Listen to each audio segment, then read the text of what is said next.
timawa or binaboy o dinimoralize ni Marcos Jr., ni Kuting ng Norte, ang ating matipuno, makikisig na mga general. Okay? Ano ang nangyari? Eto, mga kababayan. Okay?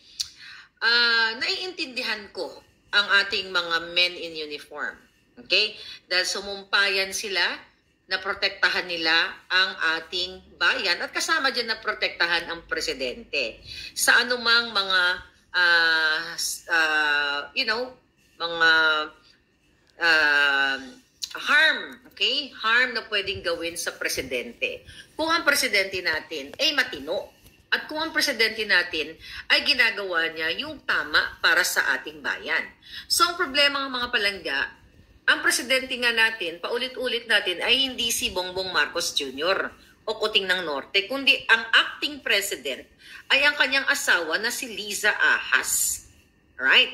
So, noong December 28, mga kababayan, December 28, Kuting ng Norte at Dark Choco Lagdameo, okay, na special assistant to the president, na ni isang tuldok ng hininga mo, ng boses mo, hindi namin marinig. Okay? Ni wala kang statement sa kahit ano, kahit sa ang platform, hindi namin makita. Pero patuloy kayong kumakamkam ng pera ng bayan. Isa po sa aking pinakaunang expose ay si Dark Choco Lagdameo na bumili ng worth 1 billion na property sa Forbes Park.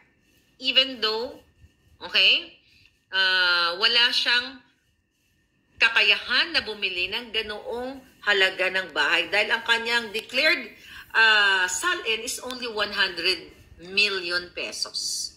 Ulitin ko, bago ka makabili ng 1 bilyong bahay, 1 bilyong halaga, piso, di ba? Dapat may ganun kang record, okay? Na kahit di kayo negosyante, multimillion man yung pera mo, pero hindi 1 bilyon, okay? So, pinaalala ko lang sa inyo. At isa sa mga expose natin na si Lagdameo ay chumuchurva din ng ibang itad.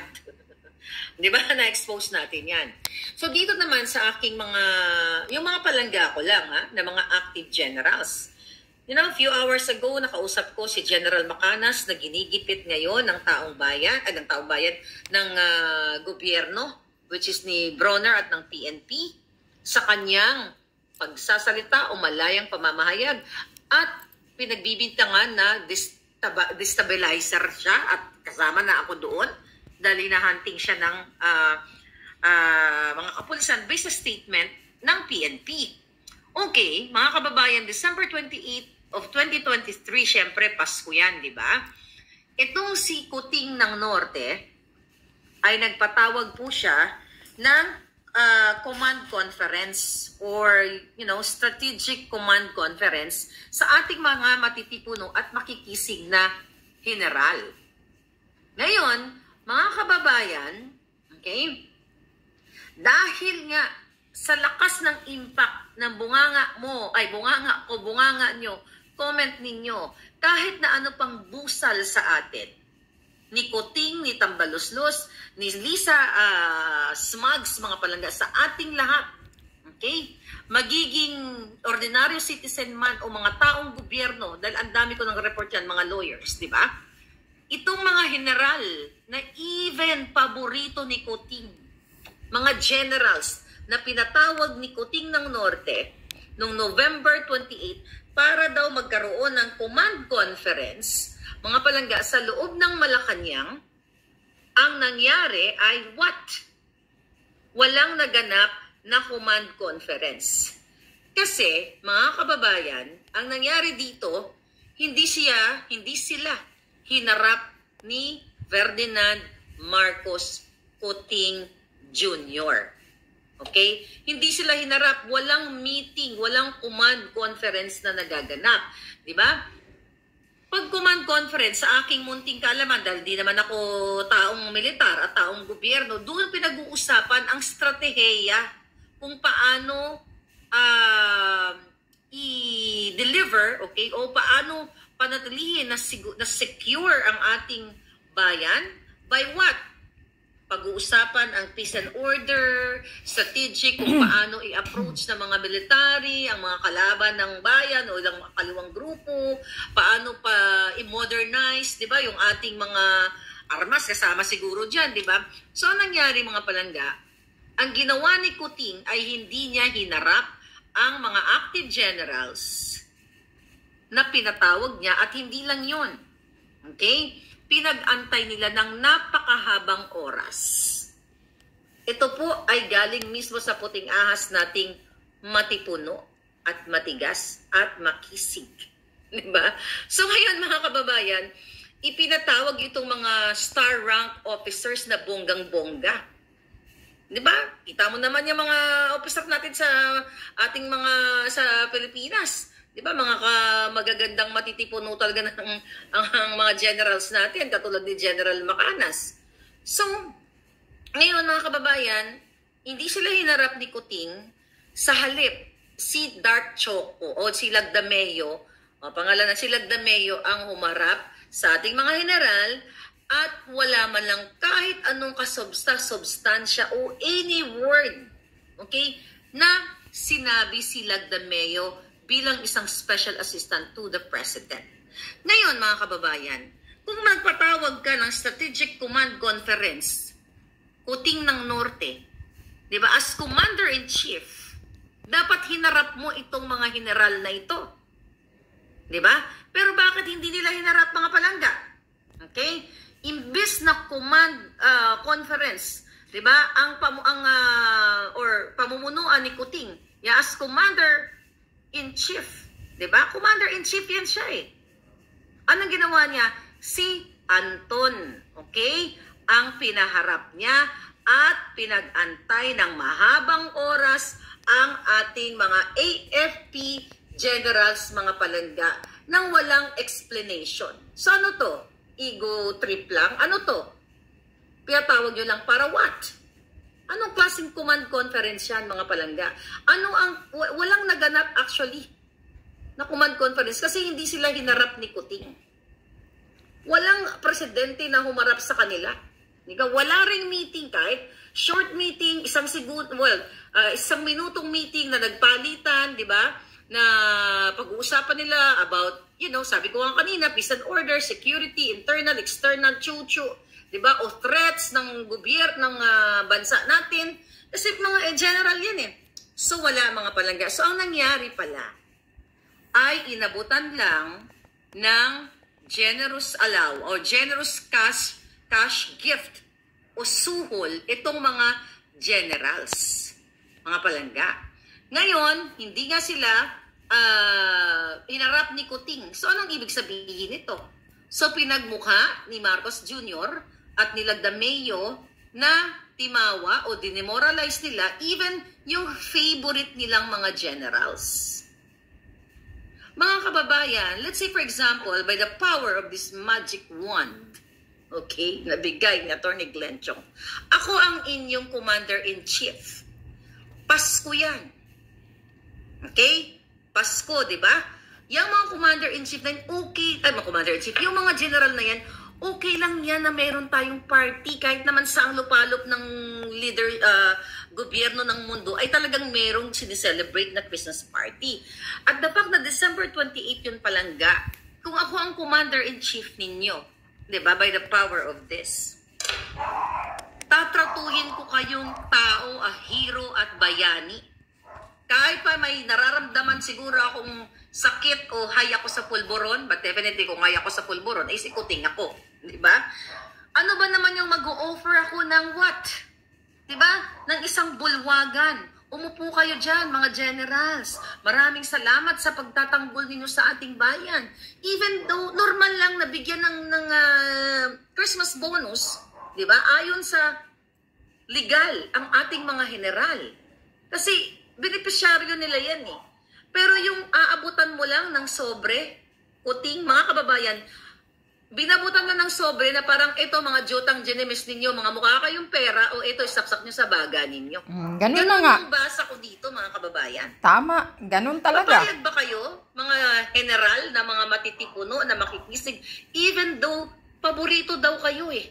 ni Kuting. Grabe, ha? Hindi yan ang paborito, binobola lang kayo, ginagago lang kayo. Tama. Paano ka magiging paborito ni isang word? Walang binanggit ang presidente sa inyo at hindi kayo hinarap. Di ba kayo na Hindi insulto? po ganyan ang pagtatrato sa mga general o sa iyong mga tao. Kung ako nga, mga friends, I tried my best na tratuhin silang mga VIP. Kahit, sa abot ng aking makakaya, kasi kaibigan yan. How much more itong mga general na ito kung ito ay talagang tama ang kanilang ginagawa at pinoprotektahan nila ang ating bayan. At mga kapalangga, dito mo talaga makikita na si Kuting ay pulboronic. Baka bangag ka na naman noong December 28, Kuting. Kaya hindi mo maharap ang mga general. Gigil na gigil ang ating mga puting ahas palangga na ni isang one-liner na message man lang na Merry Christmas from your pulboronic president. Kumusta kayo? Correct. Pinagantay kayo mga sir, mga ma'am, ng napakahabang oras. At you are what? Napakataas ng antas. You are PMAers. Exactly. Naghirap kayo, nagsunog kayo ng inyong mga kilay. Diba? Yeah. Para maabot kung ano yung inyong narating ngayon at nanumpa kayo para sa taong bayan at para sa flag. Tapos hinarap lang kayo ng dalawang pulboronic, kasama silang dami. Pulboronic yan, classmate niya yan. Na wala man lang kahit anong mensahe. Classmate sa suyo pala. So ang ginawa mga palagang eksena, ganito. Wala man lang message silang dami na, happy birthday, mga jutang Genemes kayo. Walang ganon. Or, sige, happy birthday tuloy. Merry Christmas, sorry guys, happy birthday. Sabi niya, ano man lang Merry Christmas, Happy New Year, Happy Holidays. Ang nangyari mga palangga, inabutan, ito ng mga sobre ninyo. Ang dating daw, parang mga patay gutom. Sa mga witness ay parang mga busabos, timawa, o patay gutom ang trato sa ating mga AFP generals nung sila ay inabutan ng sobre na Christmas o generous Christmas gifts sa kanila. Grabe, Kasi mga palaga, nag-ready ang mga generals para kung ano man yung mga itatanong sa kanila ni Kuting, ready sila for presentation. Let's say, ano bang sitwasyon ngayon? Kunyari, di ba, ganon si Kuting. O AFP, mga general, o mga makikisig, matipuno. Ano ba ang mga sitwasyon ng ating bansa? Ano ba ang national, stable ba tayo? Ano bang pwede nating gawin bilang ako ay inyong commander-in-chief? Ano bang magagawa ko? Ano bang mga suhestyon ninyo? Wala. Nada. Diba? The fact na kayo, mga AFP generals na pumunta at pinagantay ng ilang oras, kayo yung mga special. Okay? Kayo daw yung mga favorite ni Kuting. You are the chosen ones. Bukod tangi. Diba? Kayo yung ipinatawag. Pero hindi kayo hinarap. Anong ibig sabihin nito? Kung ikaw ay favorite, di ba dati sinabi din nila sa akin, mga sir, mga ma'am, mga men and women in uniform, kung kayo po ay nakafollow sa akin, sinabi din nila sa akin na ako ang pinaka-loyalista sa lahat ng loyalista na nakilala ni Lisa Ahas Arantas Mags. So ngayon, kahit sabihin sa inyo na kayo ay chosen ones, bukod tangi na mga magigiting at magagaling, at kayo ay talagang favorite nila, mga palanggakong militar o AFP generals, ditong-dito nyo makikita na binababoy kayo. Correct. Sayang naman ang mga pagka-brusko nyo at pagiging matigas ninyo. Tumayo kayo. Kung ganito lang ang dalawang pulboronic na magkaibigan na sila Dameo at si Kuting Jr. ay ganito po kayo tratuhin. Tama. Itayo nyo naman ang mga balls ninyo. Tayo nyo ang balls. At I know din po na hindi kayo basta-basta magwala kayo doon. Of course not, hindi natin hinihingi yan. Pero ang hinihingi lang ng taong bayan, Speak up. Sa Speak Up Day. Okay. Okay. Ayan. Naririnig ninyo. O mga AFP General, hindi ba kayo nasasaktan? Hindi ba naiinsulto ang mga dignidad ninyo sa ginagawa ni Bongbong Marcos, Presidenteng Polboronic, ayon kay Maharlika? Na kumbaga binigyan kayo ng sobre, na wala man lang ni isang statement na wini-wish kayo.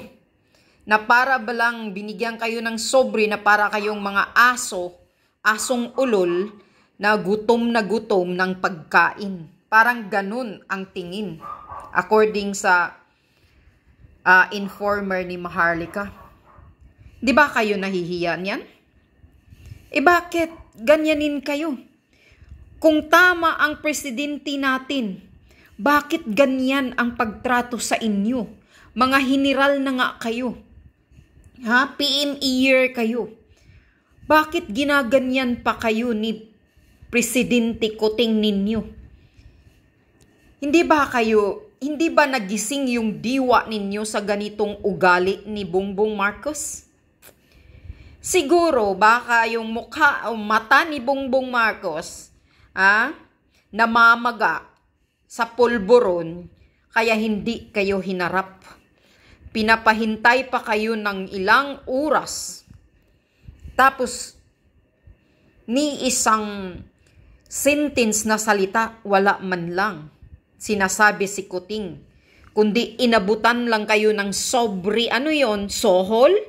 Para magiging sip-sip kayo sa kay Kuting? Inabutan kayo ng sobre lang na para kayong mga aso, na mga asong ulol, na gutom, tinapunan ng pagkain? Parang ganun ang tingin dyan, mga general. Sana naman magising na kayo. Na itong presidente ninyo ay talagang napaka walang hiya. Ginaganyan ba kayo ni ex-President Duterte noon? Ginagalang kayo ni Presidente Duterte, mga general. Dahil may dignidad ang pagkatao ninyo, nirirespeto kayo ni Presidente Duterte noon. Pero ngayon ganyan-ganyanin lang kayo ni BBM? Tapos tatahimik kayo?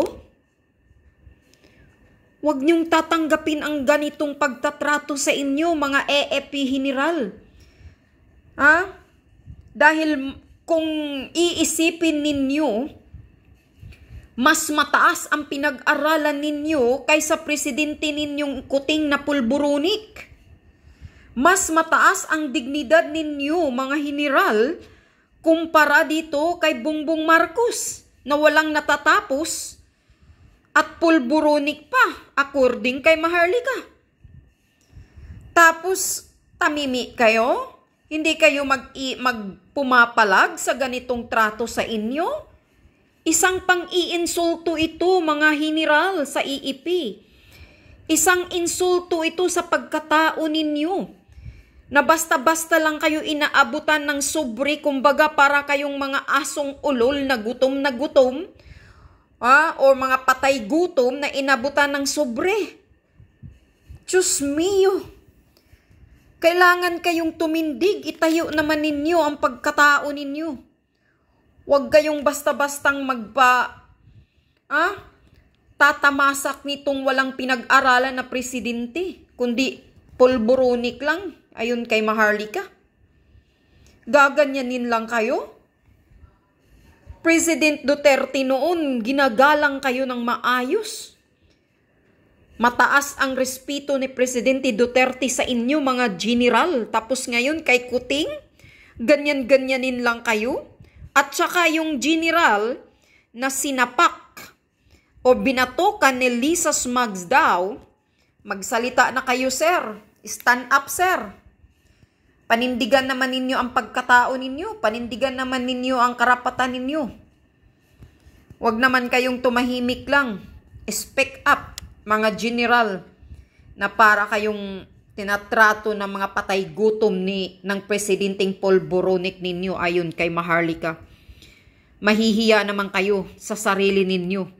Mas mataas ang pinag-aralan ninyo, sir, kaysa presidente ninyong pulburonik. Tapos gaganyanin lang kayo. Isang malaking pag-insulto yan sa pagkatao ninyo, mga sir. Kung alam nyo lang, sana magising kayo sa katotohanan.